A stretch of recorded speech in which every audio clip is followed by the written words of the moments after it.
Bakolobanine. 2023 voisin Bakolobani. Oh 2023 voisin Bakolobanine.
Zéro.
Bakolobanine.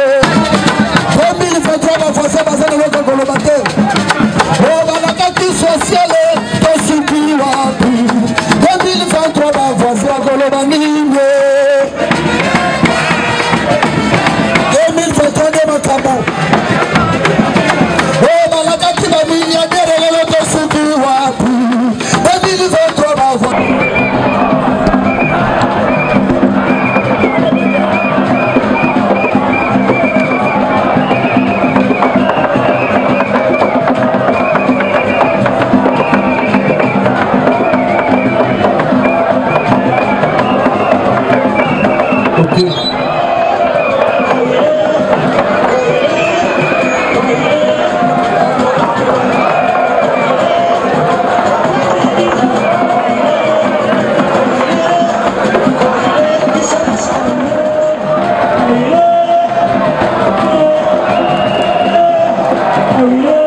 Sikolo. Sikolo. Sikolo. Écoutez, écoutez,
moto akukamataka bato nyonso mabe seke nani aza mabe soki bofandi na libota moto moko ye azaka matata na bato nyonso nani bakozwa mabe na nsima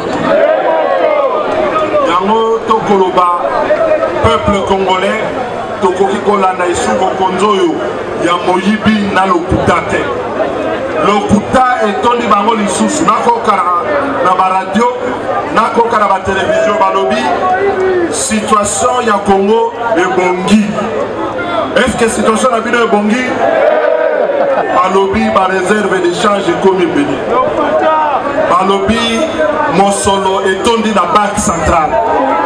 Est-ce que bino bokomona mosolo wana na basalaire na bino? Est-ce que bino bokomona mosolo wana na ndenge bokofana na bakartier na bino? Congo bongo balobi mboka ebongi. Wapi omona mboka ebongi oke na ba station ya carburant awa carburant ezalité. Est-ce que carburant ezala ba station? Balobi avion ekoko uta sur libanda te eya awa pour carburant o bachaka na ba avion ezalité, c'est-à-dire que Congo ekomi lokola libulu moyen moto aya awa ezalité. Est-ce que bakamba mboka bongo? Est-ce que mboka o ezala carburant ezali mutuka ekotambola? Ezali mutuka eza kokufa. Yango tolobi boyi lokola bakokoka te, lokola bazokoka te na ndenge tofandi totali balobi bamatisi basalaire ya bafonctionnaire komatisa salaire ya bafonctionnaire yango babakiseli bango 30 000 francs. 30 000 francs okosala nango nini? Okosala nango nini?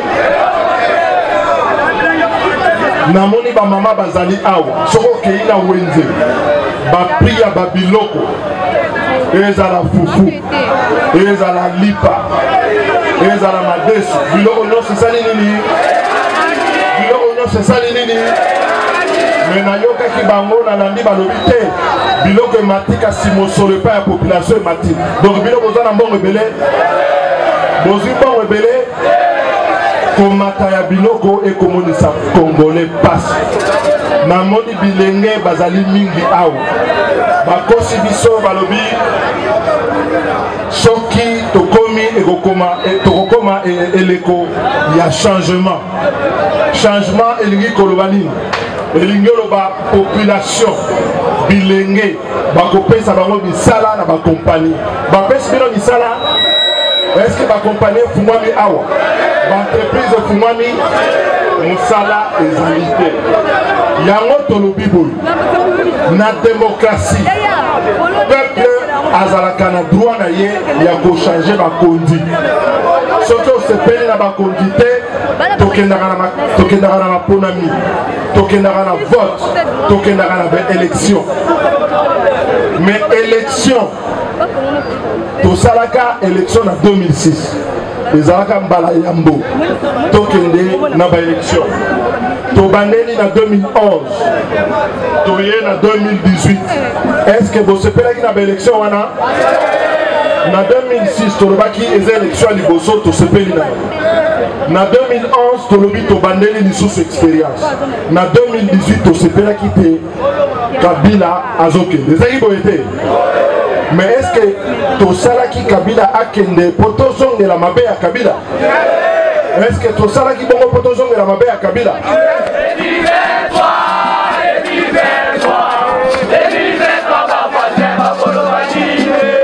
Merci. Yango tolobi boye élection en 2023 pour tokutana na ba voisin. Pour élection en 2023 ezala différent na élection oyo ya 2018. Tokotisaki loi électorale tosengi transparence eloko tobengi transparence na lopoto elingi oloba nini? Elingi oloba tolingi moto oyo peuple a voté nde aleka. Eza bongo te? Tolingi moto oyo peuple a voté asala nini? Aleka. Toboyi peuple akende ko voté ebongo nsima na yango bakreye biso baélu na ndenge na bango oyo tobengaka banome. Yango na mobeko tokotisaki tosengaki makambo mine ya liboso tolobi balongola centre ya compilation. Centre ya compilation ezali bisika bakosalaka fraude. Eza boye te? Yo biso tobenga centre de complication ya baélection. Ya mibale tolobi boye machine à voter soki tosaleli machine à voter bavote basilisi baélection batindi résultat PV awa na bato nyonso batalaka PV wana po bayeba te d'élection oyo eleki na bureau de vote résultat to mbano moko na moko azwi na baélection emonani mpe etalisami na miso ya bato eza boye te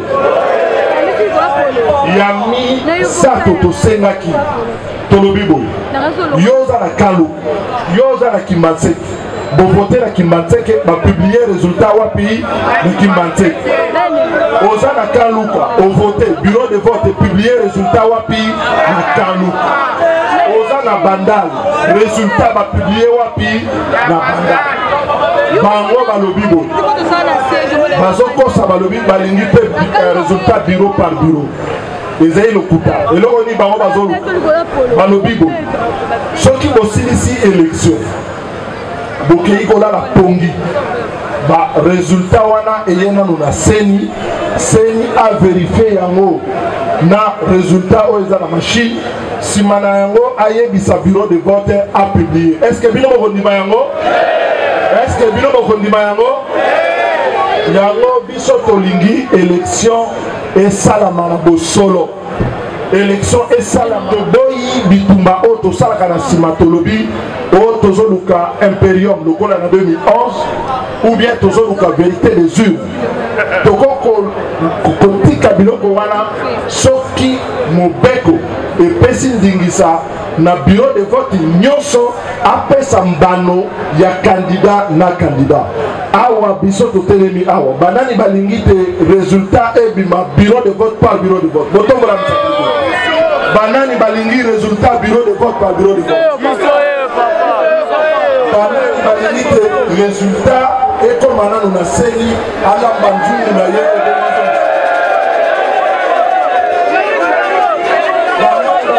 seni alamba barésultat boboyi totelemela fraude électorale bozoyokanga malamu malobi totelemela nini totelemela nini po basi babongami lokola na tango ya kala baya lisusu na fraude électorale yango lani na parlement basali mobeko na bango balingi te seni alambaka barésultat na banza ebele bolandaka baélection na bamboka mosusu bomonaka na France to mpe na Belgique na États-Unis soki basala élection résultat ebimaka mokolo nini soki basala élection résultat ebimaka mokolo nini est-ce que bino bolingi te résultat na Congo ebima le même jour pour résultat na Congo ebima le même jour il faut bapublier yango bureau de vote par bureau de vote.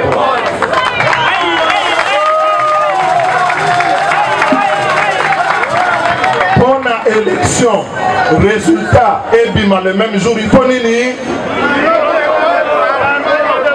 tolingi résultat ebima na bureau moko moko osilisi bakonte bavoix omoni candidat na bino abimi yango omonaka na poto soki tokomi 19h 20h candidat oyo apoli ye moko azwi maloba alobi te ndenge namoni na terrain na poli oyo mpe azwi akoleka alobi te na ganye bolingi mboka na biso mbongo wana ekota na nzela wana te. Alors soki bolingi te tozala bongo lokola bamboka mosusu nakosenga na bino boye il faut totelema lokola tosalaka na 2015 il faut tosala nini il faut tosala nini il faut totelema lokola totelemaka na 2015 na 2015 tolobaka pouvoir ya Kabila tolingi lisusu te ezaka boye te. Est-ce que bozosepela na pouvoir oyo bozosepela na pouvoir oyo est-ce que bokondima banganzama na pouvoir na nko bokolinga basoba bino lisusu est-ce que congolais azali ebembe est-ce que congolais akondima bamonela ye lokola boboyi lokola bolingi ete mobeko epesa ndingisa po te résultat ebima bureau par bureau tokosala boye tokosenga na bakongolais nyonso bisika bafandi na bakartier na bacommune to expliquer bandeko na biso campagne ya sensibilisation ya mibale tokosangana na bandeko na biso baso ndenge tozali awa po te tosala bamanifestation banani bakosala bamanifestation awa banani bakotelema awa deza na kobanga est-ce que congolais kobanga est-ce que angola kobanga est-ce que tokobanga angola kobanga angola kobanga te kasi est-ce que angola kobanga est-ce que angola kobanga angola kobanga okola tokobanga te na kosenga na bino tango tokopesa mot d'ordre po te bamanifestation ezali bamanifestation pacifique ndenge ekomami na constitution tolakisa te tozali ya solo pour l'élection libre, démocratique, transparente. Tolobi nini? Élection libre, démocratique et transparente. Élection prise à la libre. Tolingi balongo la mototé na élection. Élection prise à la libre. Il faut bâtir un peuple congolais yemoko a voté kakate mais a pona. Il y a différence entre voter et kopona. Vous voyez bien, voter et koloba au pays na bureau de vote. Kopona et koloba oyo bino boponi. Yenda kokota na bokondi. Bozolanga. Bolobi awa. Minyoko eleki. Est-ce que Bolingi Minyoko est continué? Bolingi Biloko est continué pour monter pied et matara. Est-ce que Bolingi Mboka etikala na ba rétro commission? Bolingi Mboka etikala na makambo arabe? Bolingi Mboka ezala na ngwalima? Ezala na bato bakomelaka mbongo ya bato? Est-ce que Bondimi batingama na pouvoir et nanko? Est-ce que Kapangala, Rossi, Bangando, Nabandeko ebele o bakufaki na tango toko tambolaka pona ba élection contre Joseph Kabila bakufaki pamba? Est-ce que Batouana bawaki pamba? Batouana bawaki pote démocratie ya solo ekota na mboka na biso. Bozala na kobanga te nazoyoka bakongolais baza kobanga ni. Est-ce que bozala kobanga? Bolongola bobangi mboko yo ezali eloko batikeli moto na tata na eto na mama na ete. Mboko yo ezali ya biso baso bakongolais. Toyokani? Mboko yo ezali ya banani? Yango na kosenga na bino na ba manifestation oyo koya nalingi participation na bino ezala mingi koleka nalingi bo participer na ba manifestation pona kolakisa na mboka na biso pona kolakisa pe na bataya oyo tosaka na bango mosala pona kolakisa na mokili mobimba na molongo te awa na kati na Congo peuple congolais alingi bosolo na élection. Toyokani bilenge bolingi misala yokota soki to bongoli bokonti. Potolongola bango tokolongola bango na nzela nini? Tokolongola na nzela nini? Mais kasi soki mapona meza na bosolo te, est-ce que bakolongola?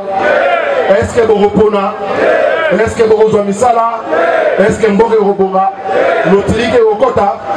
Lokola bobo nyonso wana na kosenga na bino bozana na bikiliki botele mabino baso lokola moto moko potele mela mboka na biso constitution mibeko ya mboka na biso etosaka na pesi bino merci mingi ndenge boye lelo ezali ebande kasi ezali sukate merci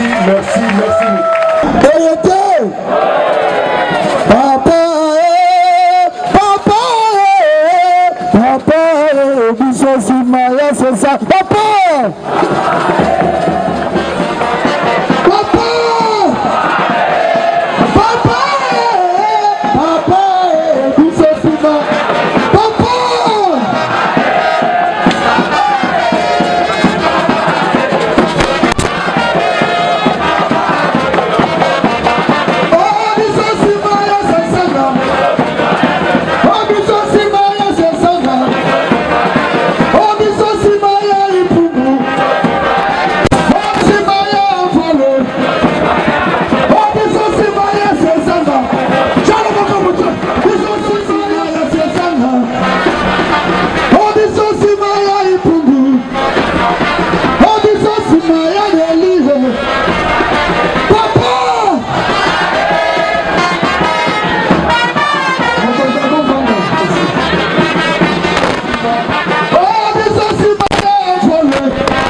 des enjeux et qu'elle sache qu'elle a un cadre d'action à prendre pour que cette loi ne soit pas adoptée dans la forme où l'on souhaite faire de la fraude du cadre de l'organisation des élections de 2009.